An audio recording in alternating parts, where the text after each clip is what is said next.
നോമ്പ് കൊളമാക്കിച്ച ആൾക്കാരുണ്ട്. ഈ ഉമ്മത്തിനെ നോമ്പ് നോൽക്കാൻ പോലും അനുവദിപ്പിക്കാത്ത ആളുകളുണ്ട്. അതാരാണ്? ഈ വഹാബി പുരോഹിതന്മാരാണ്. എത്രത്തോളം നിങ്ങൾ നോക്കാൻ ഈ സമുദായത്തിന്റെ മുമ്പിൽ വന്നിട്ട് മൈക്ക് കെട്ടിയിട്ട് നിങ്ങൾ റമദാനിൽ നോമ്പ് നോൽക്കേണ്ടതില്ല എന്ന് പ്രസംഗിച്ചാൽ ഈ സമുദായം അതിന് ചെവി കൊടുക്കൂല. അതിനു പകരം മൗലവിമാര് ചെയ്യുന്ന ചതി എന്താണെന്നറിയുമോ? വളരെ ആസൂത്രിതമായി ഈ സമുദായം പോലും അറിയാതെ അവരുടെ നോമ്പ് നഷ്ടപ്പെടുത്തലാണ്. സുബഹി നഷ്ടാക്കും, സുബൈക്കും നഷ്ടപ്പെടുത്തും, മഗ്രിബിനും നഷ്ടപ്പെടുത്തും. റമദാൻ ആകുന്നിടത്തോളം ഇങ്ങനെ വഹാബി പള്ളിക്കല ബാങ്ക് ഒരു 2 മിനിറ്റ് 3 മിനിറ്റ് നേരത്തെ ആയി കൊണ്ടുവെക്കും. ഈ ബോധപൂർവം ഈ സമുദായത്തിന്റെ ഇബാദത്ത് നശിപ്പിക്കുന്നവരാരാണ്? അത് മഗ്രിബിന്റെ കഥ. എന്നാൽ ഇനി സുബഹിയുടെ കഥ നിങ്ങൾക്കറിയുമോ? സഹോദരന്മാരെ, തഹജ്ജുദുമായി ബന്ധപ്പെട്ട ഒരു സുബഹിയുടെ മുമ്പുള്ള ബാങ്കുണ്ട്. ആ ബാങ്കുമായി ബന്ധപ്പെട്ട ചില മതവിധികളുണ്ട്. ആ മതവിധികളെ ഫർളായ നിസ്കാരത്തിന്റെ ബാങ്കായി ചിത്രീകരിച്ചുകൊണ്ട് മൗലവിമാര് പറയാണ്, സുബഹി ബാങ്ക് കൊടുത്താലും അത്തായം കഴിക്കണ ചെമ്പട്ടി കയ്യിലുണ്ടെങ്കിലേ ആ ചെമ്പട്ടി നിലത്ത് വെക്കുന്നത് വരെ ഭക്ഷണം കഴിക്കാവുന്നതാണ്.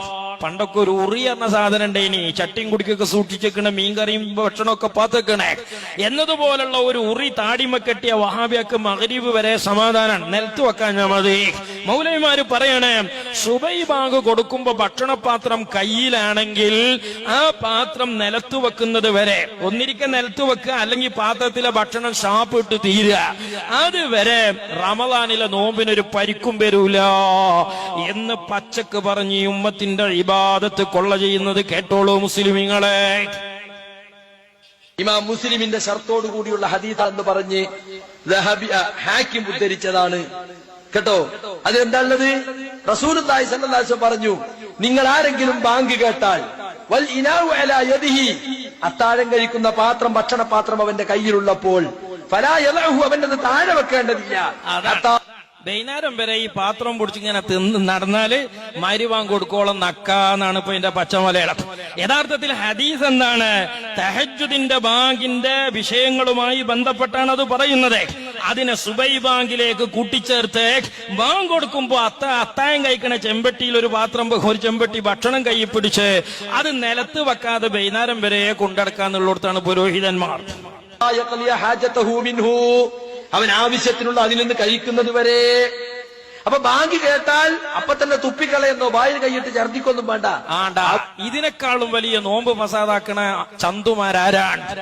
ഇവരാണ് ഔലിയാക്കളുടെ കറാമത്ത് പറഞ്ഞ് ഈ സമുദായത്തിന്റെ ഇബാദത്ത് ആലിമീങ്ങള് ഫസാദാക്കുന്നുണ്ട് എന്ന പച്ച നുണ ഈ തെരുവിൽ വിളിച്ചു പറഞ്ഞത്. ആവശ്യത്തിലുള്ളത് കഴിച്ചിട്ട് നിർത്തിയാൽ മതി. അതാണ്. ബാങ്ക് കൊടുത്താലും പാത്രം നിലത്ത് വെക്കാഞ്ഞാ മതി. എന്നാ പിന്നെ പ്രശ്നമല്ല. പാത്രത്തിലെ ഭക്ഷണം തീരും ചെയ്യരുത്. എന്നാ പിന്നെ മൂക്കറ്റം മരിവ് വരെ മൗലവിമാർക്ക് തിന്ന് ശാപ്പിട്ട് നടക്കാവുന്നതാണ്. പാത്രം നിലത്ത് വെക്കരുത്.